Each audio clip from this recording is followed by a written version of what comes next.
telekomunikacijų bendrovė Baltikum švenčia 25-ąjį gimtadienį.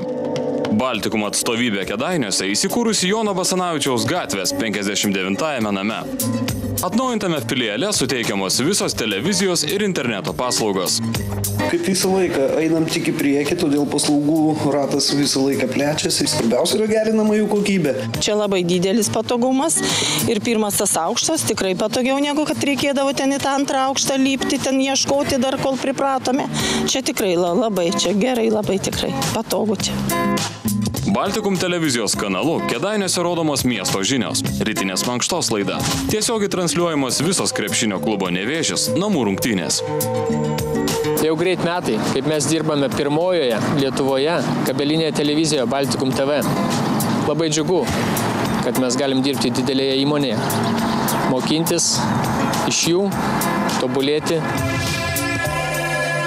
Jurbarke Baltikum atstovybę rasite naujose ir erdviose patalpose. Vytauto Didžiojo gatvė 23.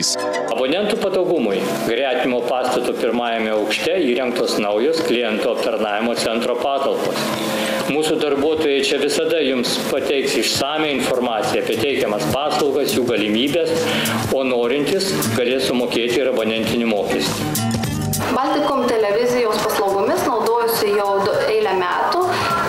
Kokybiškos paslaugos, geros, patinka, daug programų, pilnai pakanka mano poreikiams, taip pat ir mano vaikams, puikus ir greitas internetas. Biržų gyventojai Baltikum šeimos dalimi gali tapti užsukę į renovuotą klientų aptarnavimo skyrių Vytauto gatvė 5A. Bendrovė Baltikum pirmiausia orientuojasi į klientų aptarnavimo kokybę, stengiasi atsižvelgti į kiekvieno kliento individualius lūkesčius bei poreikius. Maždaug apie 5000 gyvenamųjų valdų turinčių mieste uždarosios akcinės bendrovė Baltikum Biržų filialas yra aprėpęs apie 2500 gyvenamųjų valdų.